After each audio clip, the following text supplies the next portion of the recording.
What's up, YouTube? Welcome back. So in this video, I want to talk about the Lennox Teyana Taylor situation that's been going on.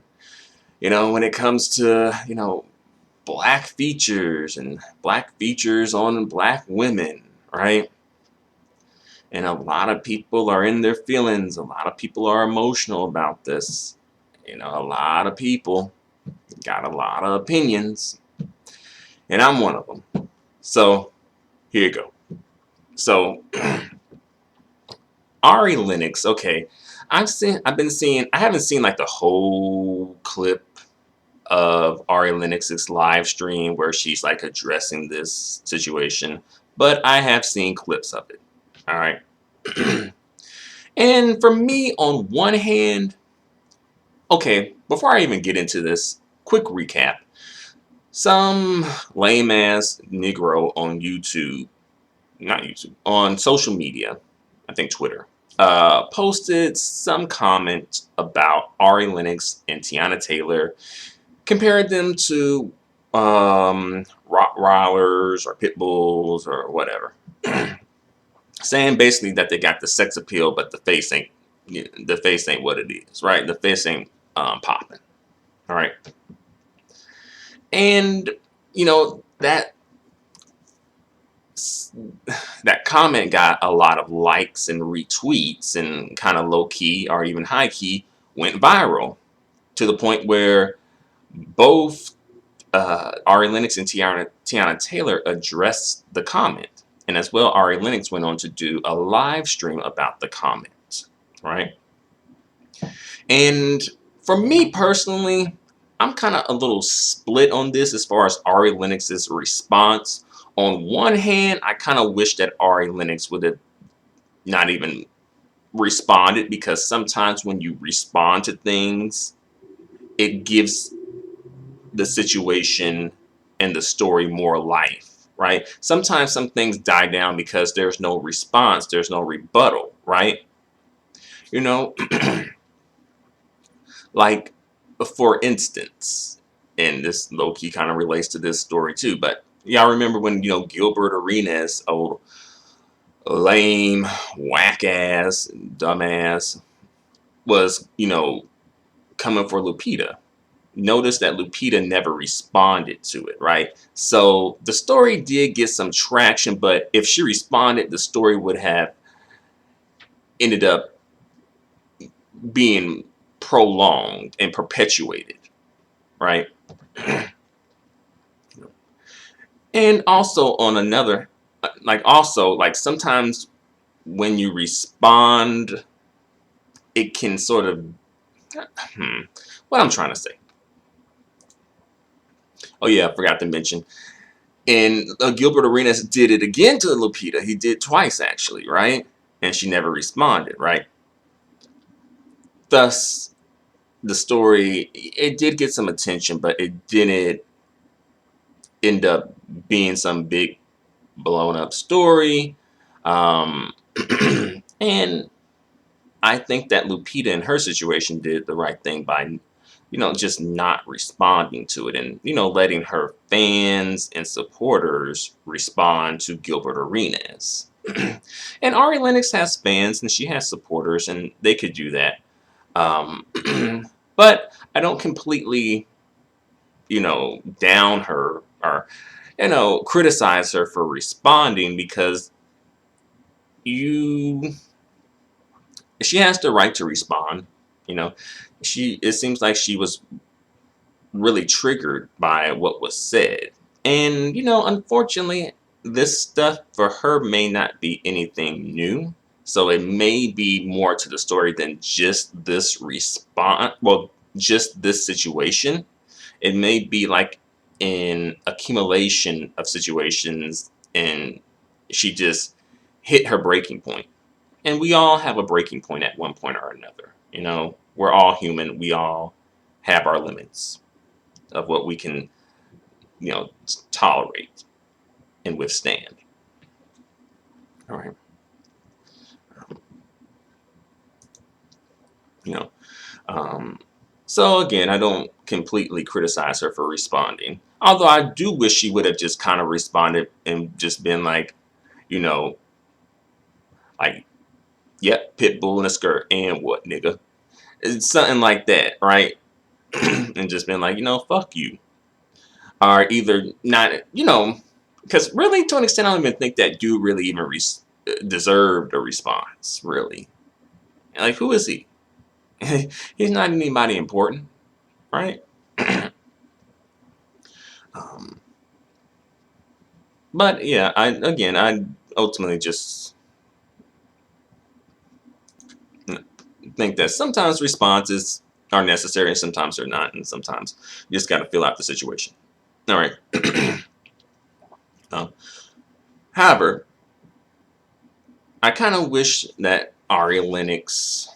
I don't know. With her response, I feel like she was trying to appeal to people's, sympathy and empathy, especially Black men's sympathy and empathy.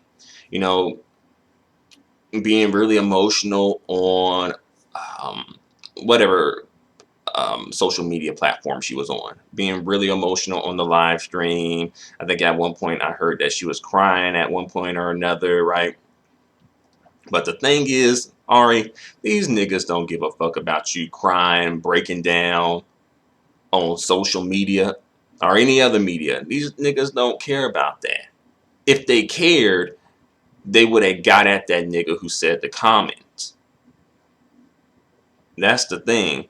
And the fact that you have to, it's because in the stream, I heard she was asking, where are Black men? And really, I think that that should have been the focus of this, um, her response. Really, a call for Black men to call them to action, to defend her against this Black man saying this foul, fucked up bullshit, right? That's what it should have been, right? But from what I've heard, Ari Lennox is on the Black Kang train, and she's singing the Black Kang songs. Black Kang, Black Kang, Black Kang. Where is my Black Kang? Please, I need a Black Kang to come and stop the rain. Ah, Black Kang. Can you stop the rain? Hell no, these Black Kings ain't stopping the rain for your ass. And I think that this is a situation and a lesson that she's gonna have to learn. And she's young, and whatnot. So she got time. But yeah, it ain't happening, Ari Lennox. Thankfully, Teyana Taylor wasn't on that bullshit, for a lack of a better word. She wasn't on that, thankfully. She did kind of respond to the situation a little bit on Twitter, but just left it at that. And it's like, nah. But Ari Lennox can use this situation as a way to start a conversation about featurism in the Black community, which is important. Those conversations are very important and need to be had, and people need to be honest and upfront about their maybe disdain at times towards certain Black features. The ones that aren't sexualized, right? Because if you think about it, it's like the Black features that are sexualized usually are the Black features that people love to fawn over, right? Like, the lips, like, really full lips. Oh, sexual, right? What that mouth do, right? But seriously, but as well, some people feel like, dark skin tone is a very sexual feature, as well. Um, you know, big booties, big penises, right? you know. So, and this situation has come up before too, where it's like sometimes it seems like, the Black features that really are appreciated tend to be the ones that are sexualized versus the ones that are not so sexualized, right? Like say 4C hair texture, right? Broad noses, you know. And sometimes it is skin tone. You know, that can be sometimes for people uh yes or no, right? But speaking of black features, though, I do think that people want to come through and say, like, low key kind of make Ari Lennox's nose the typical black female nose, low key. And for me, I think that Ari Lennox's her nose is a bit. I don't think it's the typical black female nose. And black females come in a variety of different variations, and when it comes to features, facial features and things like that, right? But I just don't think that that would be like the typical nose for a black woman. And but some black women think that it is, and that's why they want to go hard in the paint for it, which is fine. But um, I do think that it's important to say, like, Ari Lennox's nose is not typical. And the same with like Megan the Stallion. Like her nose I don't think is typical. Like wonky noses I don't think are typical for black women. And when I say wonky, I don't necessarily mean big, although big noses can be wonky, but more so noses that look a little out of place, perhaps. Like I think Megan the Stallion would be a good example of that. But I think Megan the Stallion has learned how to, you know, work with, the look that she was given, by the Lord and her parents. You know. And for me, this sort of leads black women into a situation that I see happen a bit much, where it's like black women want to hand out participation trophies to other black women when it comes to beauty, like, beauty contest participation trophies, like, and just invite every single black woman into the beauty club.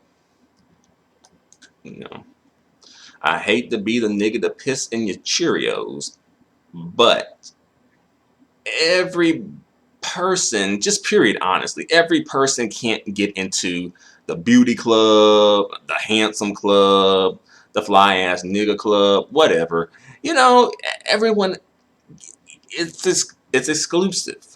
Like everyone can't join. And black women sometimes do have the mentality that everyone who wants to come can come. Very much rolling out the welcome mat for just any and everybody. You know, um, no matter who it is, it could be a woman weighing 400 pounds. Oh, you a beautiful black woman, black queen. Yes, that's a black queen right there. you know,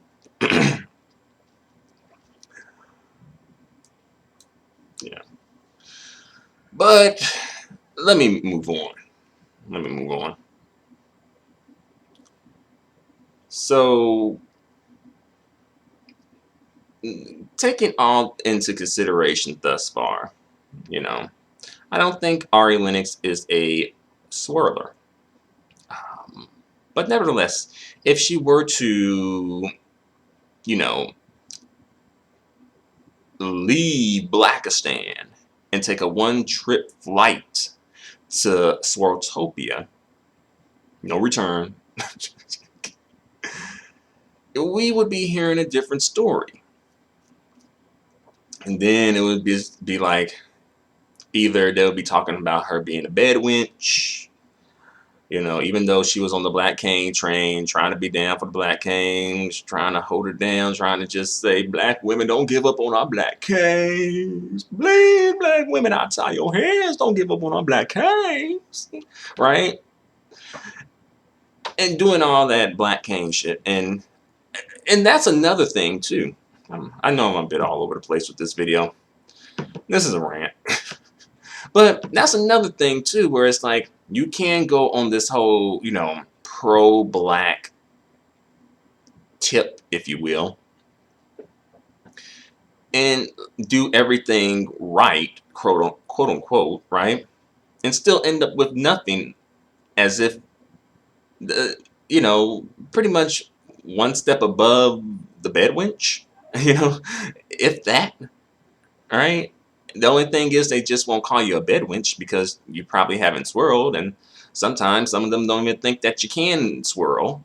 Just throwing that out there too, because I've heard that come up too, where it's like, well, black women just don't have options to do that. All right. And that's another video right there. So then when Lennox turns into a swirler, then it'll be attacks. Then basically they'll just treat her like Serena Williams. All right. And let's talk about black women for a second and their response to this situation. Black women, there's some black women who are defending Lennox, which is great. That's what they should be doing. Or at worst, just stay silent. Just say nothing if you just don't feel inclined to defend, right? But there are some black women who were low-key siding with the lame-ass dude who posted the tweet and basically coming at Lennox and, get over it, it's a joke. Oh, they were talking about you, not all black women. And which is true. The comment was directed at 2 black women in particular, not the collective of black women. But, black women felt, a hit to their side. Black women were, the dog in the crowd that got hit, right? So they hollering, right? A hit dog will holler, right? And black women, this is a thing too, because I did a video about black women in code, and this situation just, very much supports the video that I did about black women having a code, that it's not going to happen. It's not going to happen. So, not anytime soon, unfortunately. And this situation very much illustrates why that is, right? We got black women siding with black men against a black woman and, her facial features, in particular, her nose, right? And the black women who are doing this are black male identified black women. And if you're a black woman, you need to be very aware, very cautious, and very suspicious of the black male identified black women. They are not here for you. They don't want to see you win. They will step over you, throw you down on the ground, any and everything to get a pat on the head and a Scooby snack from some lame ass fuck niggas, right? And then they do all that, and then they still end up, getting bashed and talked about. So it's like you can't really win, right?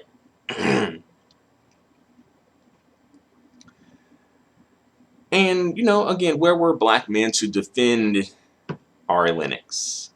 Where is that at?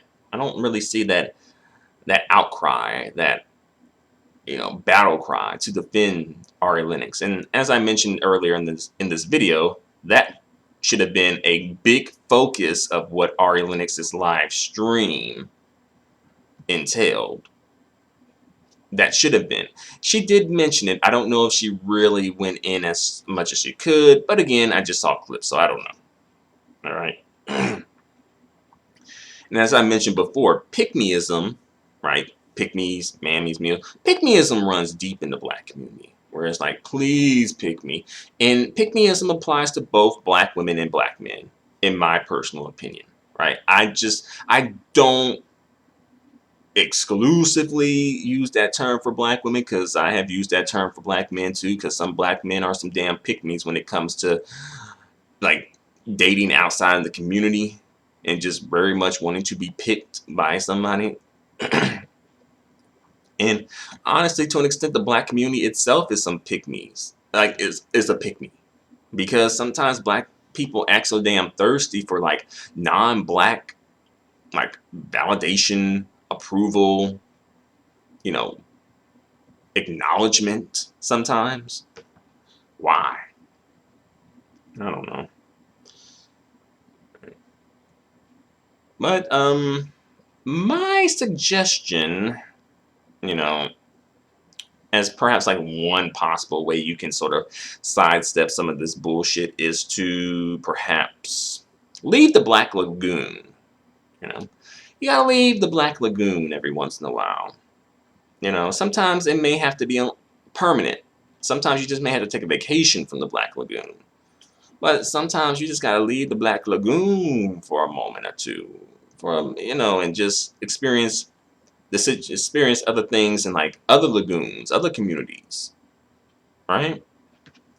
You know, perhaps multiculturalism could be somewhat of a remedy and somewhat of a path to follow. And I know some black women are like, I don't know. I mean, you can go through experience multiculturalism with another black person, if you're perhaps not, open to swirling, you can still experience multiculturalism with a black partner, your black boyfriend, husband, maybe daddy, whatever. You can, you know,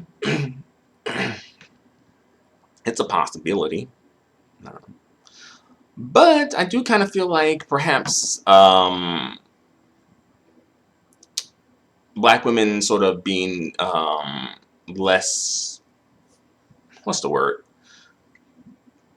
open to other groups of people, right, sort of plays into them being in the situation that they're in now, right? When you kind of like restrict yourself so much that you kind of, cut off people, and very much is like, this is it, this is all there is for me, right? Especially when you don't see that being reciprocated as strongly, right? Again, that's something to think about too. Another thing I want to talk about is this situation with Blue Ivy. Folks going crazy because Blue Ivy got like her hair straightened, and it's like it's the best thing ever. In essence, is saying like Blue Ivy is a fashion icon or something to that effect or something for black women, right? And people, I do find this a bit weird. It's okay. For one, they're pitting Blue Ivy against Northwest, and that's been happening for a while, right? Also, I feel like Blue Ivy is being treated as an adult, and she's like 7 years old. I don't really see, say a white female children being treated like the treatment that Blue Ivy is receiving in the media, right? I don't really see that. So I do think that's a bit strange. And it's to the point now where it's like, well, are black girls allowed to be girls, or are they automatically women as soon as they, come out the womb?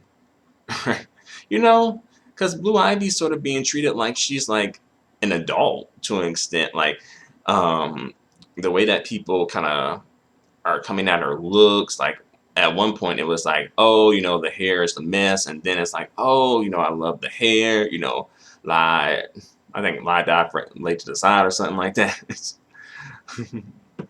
Lie, fried, and laid to the side, right? And I do think it's a good look for Blue Ivy. you know Sometimes, and that's the thing too, sometimes some looks look better on you than other looks look better on you, right? Some people, some women, some black women may feel like straight hair is a better look for them than natural hair. Some black women may feel vice versa, right? And you ultimately you just gotta find what works for you. You know, and you know it has to be for you. It has to be for you because you can't try to appease and please these fuck niggas who be giving you all types of instructions and shit, and you follow the instructions and then the goalpost changes, right? So it has to ultimately be for you, and you just got to come with the attitude like, this is what it is, and you gonna like it. Shit. And that's just all that there is to it. Shit. um, so another thing I want to bring up is like, okay, we got Ari Lennox and Teyana Taylor being compared to like I guess pit bulls and Rottweilers or something like that. Okay, and let's say if a black woman posted a meme or a comment comparing like LeBron James and Dwayne Wade to like a gorilla, like Donkey Kong, King Kong, Magilla Gorilla, Mighty Joe Young, right? Think about that. How do you think people would react if a black woman did that to, LeBron James or Dwayne Wade? I really feel like the battle cry would be outrageously strong if that happened. But when it happens to, and it's like, okay, I can, accept that, but the thing is, what I can't accept is when it happens to black women, the battle cry doesn't seem to be as strong. Why is that? You know, it's like, black men are staying on code, when it comes to situations like this. Black men, either they're supporting what that lame ass fuck nigga on Twitter did or posted, all right? Or either they're just staying silent, right? And not to say that nobody's criticizing no black man. It's like, because I'm sure there are. I'm just saying. I mean, we've had Serena Williams and Leslie Jones be compared to gorillas. Was there a big outcry for that? Probably not. But you can't come for the black kings, though. Shoot. The mammies, pygmies, and mules will drag your ass down the street and stomp you on the ground and spit on you if you come for the black king now.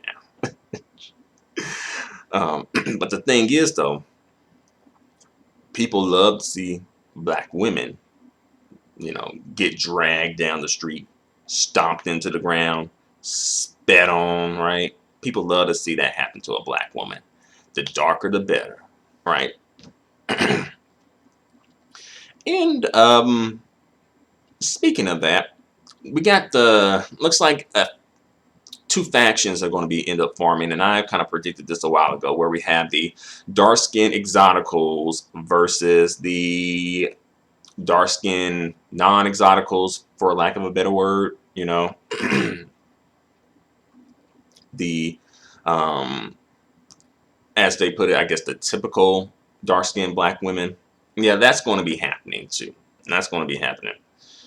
And that's going to be pushed by Featurism, and yeah, I called that out a minute ago, right?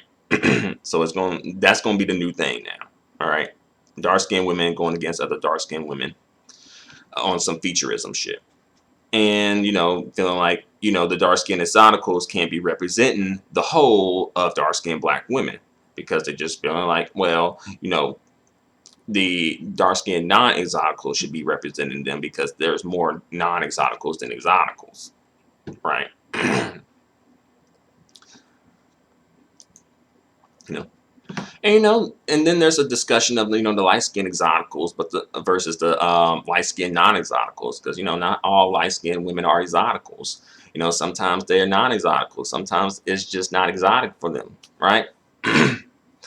And I think that sort of happens perhaps with like maybe Beyonce versus Rihanna a little bit, where people kind of feel like, Beyonce's the better looking person or the better looking woman, right?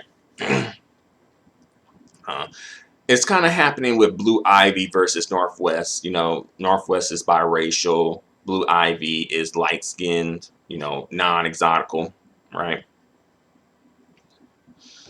So yeah, so I think the featureism is low key. I think some people might take offense to it, but featureism is like low key the equalizer when it comes to this colorism shit, right?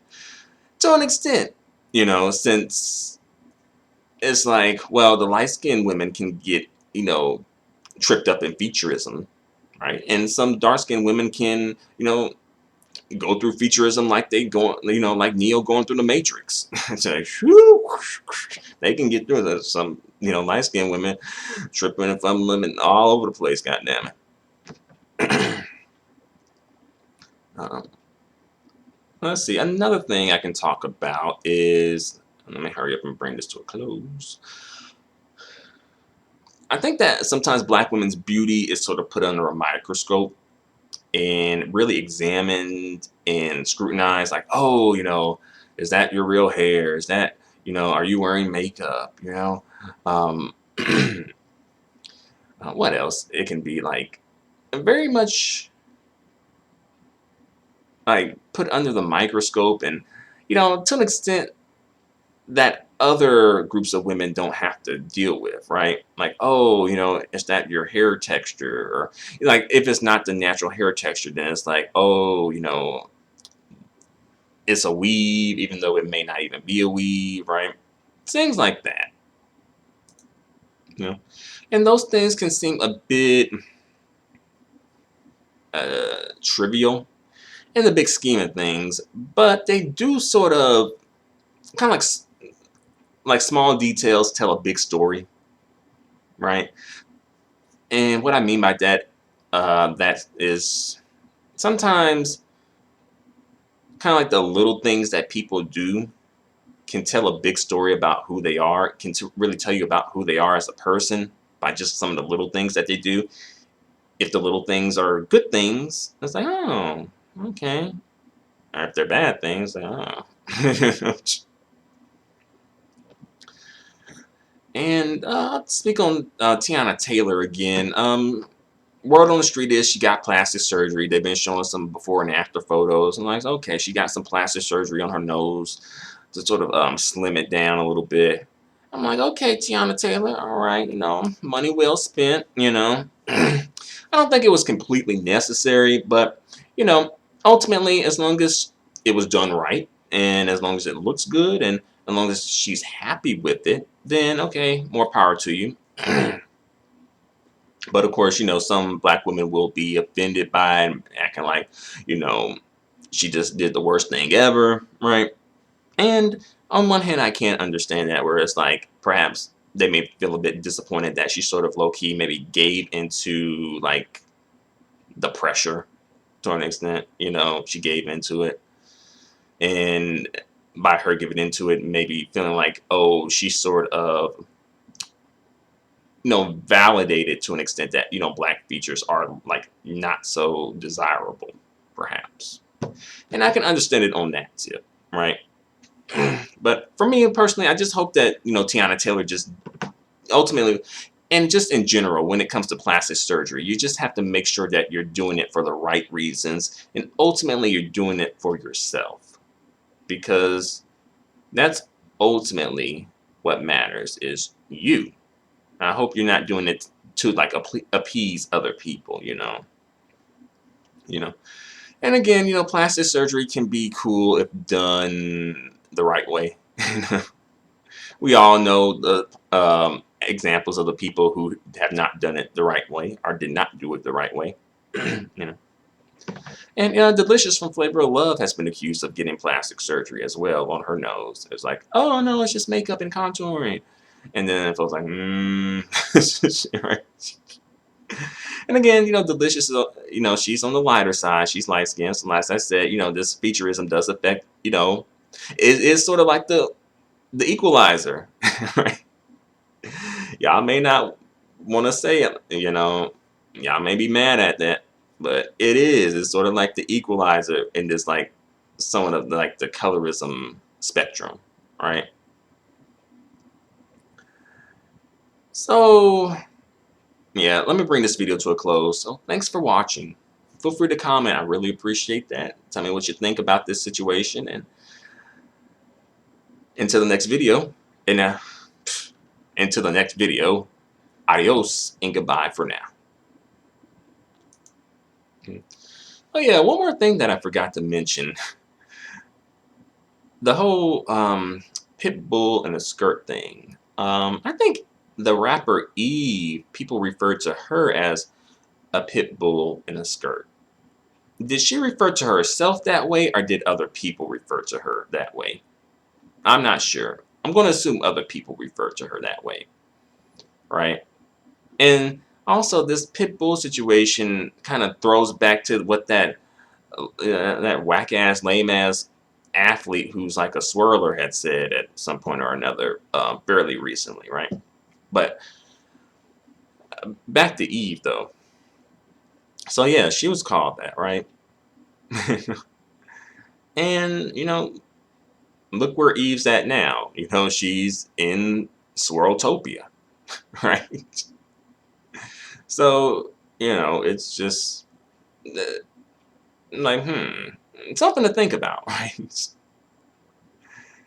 This situation could be somewhat reminiscent of Eve's situation, perhaps. I'm just putting it out there. What do you guys think about that? But thanks for watching. This was a rant. I was all over the place. My bad. But if you got through it, I thank you very much. And let me know what you think in the comments section. And until the next video, adios and goodbye for now.